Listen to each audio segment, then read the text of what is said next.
अस्सलाम वालेकुम, welcome back students. I am Mohammad Asif Farid, your biology tutor. और आज हम पढ़ेंगे हमारा पार्ट 1 बायोलॉजी के अंदर चैप्टर 2 हमने शुरू किया है, जिसको हम बोलते हैं बायोलॉजिकल मॉलिक्यूल्स। और आज का जो हमारा टॉपिक है जो हम पढ़ेंगे आज, वो हमारे पास है क्लासिफिकेशन ऑफ कार्बोहाइड्रेट्स। और आपको याद आ रहा होगा कि प्रीवियस लेक्चर के अंदर भी हम लोगों ने इसी टॉपिक को डील किया था, तो लेकिन ये पूरा नहीं कर सके थे हम, तो ये पार्ट 2 है उसके अंदर। तो क्लासिफिकेशन ऑफ कार्बोहाइड्रेट्स, मैंने आपको सिखाया था कि जो कार्बोहाइड्रेट्स हैं वो 3 तरह के होते हैं। उनको हम 3 ग्रुप्स में डिवाइड करते हैं, मोनोसैकेराइड, ओलिगोसैकेराइड और पॉलीसैकेराइड्स। तो तीनों में से कौन से वाले हैं जो सबसे ज्यादा सिंपल कार्बोहाइड्रेट है? वो मोनोसैकेराइड है। तो ये हम पढ़ चुके हैं लास्ट लेक्चर में। तो आज हम बात करेंगे अबाउट ओलिगोसैकेराइड्स। तो ये हम पढ़ चुके हैं। आज का जो हमारा पॉइंट है, पहले हम बात करेंगे ओलिगोसैकेराइड्स की। तो यहां चलते हैं, तो आगे मैंने यहां लिखा है। तो सबसे पहली बात यह है कि ये हम बात करेंगे अबाउट ओलिगोसैकेराइड्स। तो आपने याद रखना है कि जो ओलिगोसैकेराइड है, मैंने इंट्रोडक्शन के अंदर आपको सिखाया था कि जो मोनोसैकेराइड है उनके अंदर 1 यूनिट होगा, ग्लूकोज अलग होगा, फ्रुक्टोज अलग होगा, तो 1 शुगर होगी और वो आपस में कंबाइन नहीं होंगे, तो बोलते हैं मोनोसैकेराइड। लेकिन जब आप बात करते हैं ओलिगोसैकेराइड की, तो यहां पर क्या होगा, यहां पर जो आपके पास मोनोसैकेराइड है वो कंबाइन फॉर्म में होंगे। ठीक है, तो जो आपके पास मोनोसैकेराइड हैं, तो जो मोनोसैकेराइड्स हैं ये किस फॉर्म में मिलते हैं आपको? ये आपको मिलते हैं कंबाइन फॉर्म में। ठीक है, ये आपने याद रखना है। तो कंबाइन है, तो इसको बोलते हैं ओलिगोसैकेराइड्स। ठीक है, तो देखें इनके अंदर क्या मिलेगा आपको। पहली बात तो ये लेस स्वीट इन टेस्ट है। अगर आप ओलिगोसैकेराइड का कंपैरिजन करेंगे मोनोसैकेराइड के साथ है, तो आपने देखा था कि जो मोनोसैकेराइड हैं वो स्वीट इन टेस्ट हैं, तो ये लेस स्वीट इन टेस्ट हैं, पहली बात।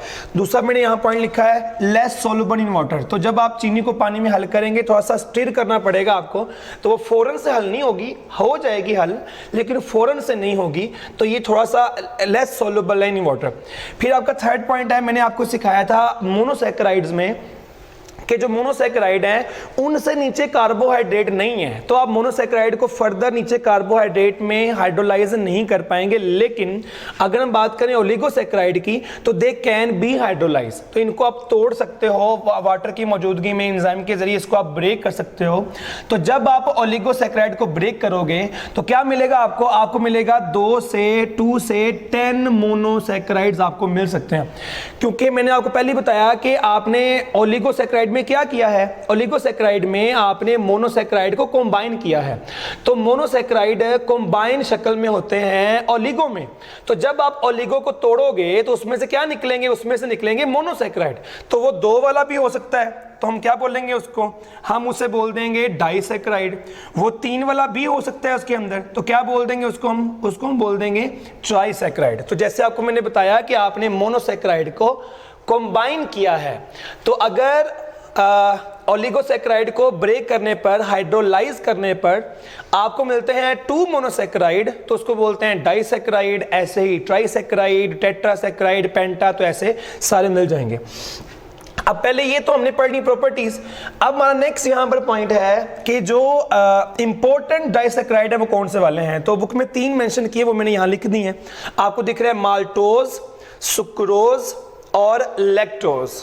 अब सवाल ज़हन में आता है कि जो माल्टोज है, मैंने ऊपर लिखा है कि ये इंपॉर्टेंट डाइसैकेराइड है। इसका साफ मतलब ये है कि जो माल्टोज है इसके अंदर 2 मोनोसैकेराइड जुड़े हुए हैं, 2 मोनोसैकेराइड आपस में कंबाइन है, जैसे कि ग्लूकोज एंड ग्लूकोज।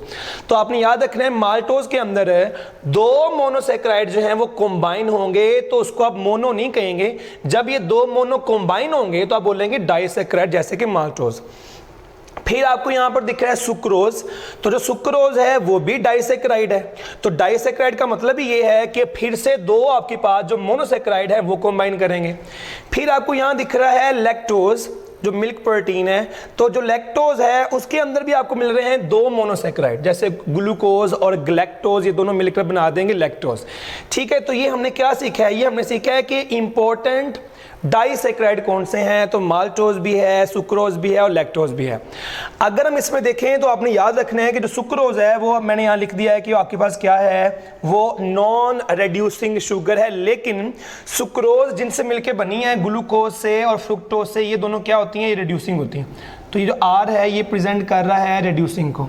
तो आपने याद रखना है कि जो ग्लूकोज है और फ्रुक्टोज है जिसके ज़रिए सुक्रोज मिले हैं आपस में, सुक्रोज बना है, ये दोनों जो है वो रेड्यूसिंग है और सुक्रोज जो है वो नॉन रेड्यूसिंग है। अब हम क्या करेंगे, अब हम देखेंगे कि जो ग्लूकोज है और फ्रुक्टोज है ये दोनों आपस में कैसे कंबाइन करेंगे और कैसे बनाएंगे सुक्रोज। तो हम टॉप पे जाएंगे, तो ऊपर आपको दिख रहा है कि मैंने यहाँ पर ड्रॉ किए हैं स्ट्रक्चर। तो जो आपको दिख रहा है ब्लैक में ये ग्लूकोज का स्ट्रक्चर है और जो आपको दिख रहा है रेड में फ्रुक्टोज का स्ट्रक्चर है। ठीक है जी, तो आपको दिख रहा है ऊपर, तो ये दो मैंने ड्रॉ किए हैं मोनोसैकेराइड। तो ये ग्लूकोज का मॉलिक्यूल है, ये फ्रुक्टोज का मॉलिक्यूल है, और ग्रीन कलर के अंदर मैंने कार्बन की लेबलिंग किया है। दिख रहा है 1 2 3 4 5 6 6 कार्बन जो है ग्लूकोज के अंदर है और 5 कार्बन जो है वो आपको 6 कार्बन आपको मिल रहे हैं इसके अंदर भी आपके पास जो है वो ये जो फ्रुक्टोज है। ठीक है, अच्छा, और हमने क्या देखना है इसके अंदर, इसके अलावा आपको दिख रहा है यहाँ पर कि कार्बन नंबर 1 जो ग्लूकोज का कार्बन नंबर 1 है उसका OH किसके सामने आ रहा है, फ्रुक्टोज के कार्बन नंबर 2 के OH के सामने। तो ये दिख रहा है आपको, मैंने ब्लू मार्कर से इसको कर दिया है, सर्कल दिख रहा है आपको। तो जो ग्लूकोज का कार्बन 1 का OH है ये रिएक्ट करने वाला है फ्रुक्टोज के कार्बन नंबर 2 के OH के साथ। तो यहाँ पर क्या होगा, आपको आइडिया हो रहा है कि यहाँ पर जो है वाटर रिमूव होगा।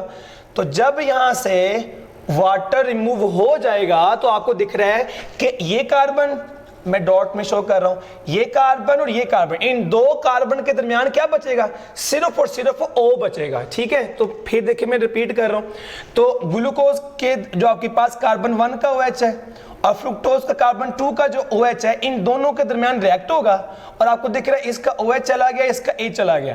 तो जब OH और H चले जाएंगे तो इन दो कार्बन के दरमियान क्या बचेगा, वहां पर बचेगा आपके पास है सिर्फ ऑक्सीजन। तो ड्रॉ करते हैं इसको। तो जब ये सेंटर में, ये देखें सेंटर में आपको दिख रहा है ऑक्सीजन और ये ऐसे, तो मैं कहना चाह रहा हूं ये बॉन्ड बन गया। इस बॉन्ड का नाम है ग्लाइकोस्टिक बॉन्ड, ये आपको याद रखना है। तो इसका नाम है ग्लाइकोसिटिक बॉन्ड। ठीक है, और इसका नाम क्या रखेंगे, पूरा क्या बोलेंगे इसको, 1 2, यानी कार्बन 1 और कार्बन 2 के दरमियान, तो इसे बोलेंगे 1 2 ग्लाइकोस्टिक बॉन्ड। कि ग्लूकोज का फर्स्ट कार्बन है, फ्रुक्टोज का सेकंड कार्बन है, जैसे बोलेंगे 1 2 ग्लाइकोस्टिक बॉन्ड। और ये MCQ आपको याद रखना है कि जो दो ग्लूकोज भी मोनोसैकेराइड है, फ्रुक्टोज भी मोनोसैकेराइड है, तो दो मोनोसैकेराइड के दरमियान जो बॉन्ड है उसको क्या बोलते हैं, ग्लाइकोस्टिक बॉन्ड बोलते हैं। तो ये जब कंबाइन होगा, अब ये इसका नाम है सुक्रोज, क्योंकि इसमें ग्लूकोज और फ्रुक्टोज आपस में दोनों क्या किए हैं, कंबाइन किए हैं। तो ये हमने सारा डील कर लिया है अबाउट ओलिगोसैकेराइड। अब हमारा जो नेक्स्ट डिवीजन है, हमारी लास्ट डिवीजन है, वो है पॉलीसैकेराइड की। पॉली मीन मैनी मोनोसैकेराइड जब कंबाइन करेंगे, ओलिगो से भी आगे 10 से ऊपर चले जाएंगे या हंड्रेड्स में जब अटैच करेंगे आपस में, तो क्या बोलेंगे, पॉलीसैकेराइड बोल देंगे। तो ऑब्वियसली अगर हम तीनों में से देखें, मोनोसैकेराइड, ओलिगोसैकेराइड और पॉलीसैकेराइड, तीनों में से कौन से कॉम्प्लेक्स हैं, तो ऑब्वियसली जो आपके पास पॉलीसैकेराइड है वो कॉम्प्लेक्स हैं। तो ये आपके पास जो है वो कॉम्प्लेक्स हैं। पहली बात, ये अबंडेंट है। आपने याद रखना है कि अगर हम कंपैरिजन करें कि तीनों सैकेराइड में से कौन से सैकेराइड हैं जो नेचर में ज्यादा अबंडेंट हैं, ज्यादा मिकदार में मिलते हैं आपको, तो पॉलीसैकेराइड जो है वो अबंडेंट है। एक और पॉइंट, ये टेस्टलेस है, इनका टेस्ट नहीं होता क्योंकि इसके अंदर जो ग्लूकोज है वो कंबाइंड फॉर्म में होते हैं, फ्री फॉर्म में नहीं होते हैं। और ये स्पैरिंगली सोल्यूबल है पानी के अंदर, थोड़ा सा पानी के अंदर जो है वो ये कम है, ये कम सोल्यूबल है पानी के अंदर, तो हम बोलेंगे स्पैरिंगली सोल्यूबल इन वाटर। एक चीज आपको पहले से आती है, मैंने आपको अभी बताया था कि जैसे ही आप ओलिगो के अंदर भी मोनो जुड़ेंगे तो बॉन्ड का नाम ग्लाइकोस्टिक बॉन्ड है, और पोली के अंदर भी जो है वो आपके पास मोनो जो है बहुत ज्यादा मोनोसैकेराइड कंबाइन करेंगे तो उनके अंदर भी कौन सा बॉन्ड होगा, ग्लाइकोस्टिक बॉन्ड होगा। तो ये वही बात है, इसमें मसला नहीं है। और आपका मैंने यहाँ पर लास्ट पॉइंट मेंशन किया है, हाई मॉलिक्यूलर वेट। तो अगर हम देखें कि मोनोसैकेराइड, ओलिगोसैकेराइड और पॉलीसैकेराइड में से कौन सी आपके पास कैटेगरी है जिनके हाई मॉलिक्यूलर वेट हैं, तो आपको आइडिया हो रहा है क्योंकि इसके अंदर मैंने कहा 100 में, थाउजेंड्स में मोनोसैकेराइड कंबाइन है, तो इनका जो मॉलिक्यूलर वेट है वो इन तीनों में से, इन दो बाकी दोनों में से इसके अंदर ज्यादा मॉलिक्यूलर वेट है। अब क्वेश्चन है इसमें एग्जांपल कौन सी आती हैं, जैसे हमने तीनों में एग्जांपल को देखा है, हमने मोनो में एग्जांपल को देखा, हमने जो है वो ओलिगो के अंदर एग्जांपल को देखा है, बिल्कुल ऐसे ही हम बात करेंगे पॉली में एग्जांपल कौन सी आती हैं।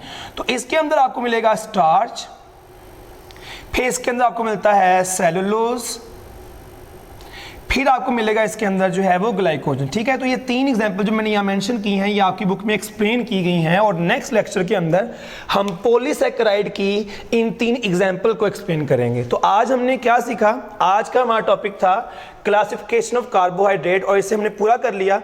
प्रीवियस लेक्चर में हमने डिटेल बात की मोनोसैकेराइड की, आज हमने शुरू किया था विद द ओलिगोसैकेराइड, और फिर हमने लास्ट पे किसको देखा है, अबाउट द पॉलीसैकेराइड।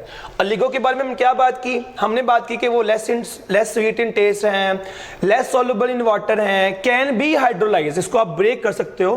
तो अगर हम पूछें कि तीनों में से आप किन किन को हाइड्रोलाइज कर सकते हैं, तो ओलिगो को भी, क्योंकि ये कॉम्प्लेक्स हैं, इन्हें भी आप कर पाएंगे हाइड्रोलाइज, और पोली को भी आप कर पाएंगे हाइड्रोलाइज। तो हमने देखा कि कैन बी हाइड्रोलाइज, और फिर ये प्रोड्यूस करेंगे 2 से लेके 10 मोनोसैकेराइड। अगर 2 वाला प्रोड्यूस करेंगे मोनोसैकेराइड तो डाइसैकेराइड है, ऐसे ट्राइसैकेराइड है, टेट्रासैकेराइड है, तो हमने सो ऑन इनके नाम रख दिए। फिर हमने लास्ट पे क्या सीखा कि हमने मान लिया कि इनकी प्रॉपर्टीज ये हैं। फिर क्वेश्चन हमारे जहन में आया कि इंपॉर्टेंट डाइसैकेराइड कौन से हैं, तो हमने उनके नाम देखे, फिर देखा कि वो किससे मिलके बनते हैं, और हमने तीनों में से एग्जांपल एक ली है जिसको हमने ड्रॉ किया है, जैसे सुक्रोज वो टॉप के ऊपर, कि ग्लूकोज और फ्रुक्टोज दोनों के दरमियान जो बॉन्ड है वो ग्लाइकोस्टिक बॉन्ड है। और बिल्कुल लास्ट पे हमने क्या सीखा, हमने जो है वो इंट्रोडक्शन किया है, हमने प्रॉपर्टीज पढ़ी हैं पॉलीसैकेराइड की, और हमने फिर देखा कि एग्जांपल कौन सी हैं, स्टार्च है, सेलुलोज है, ग्लाइकोजन है। That was all about my lecture. Wish you all the best. अल्लाह हाफिज़।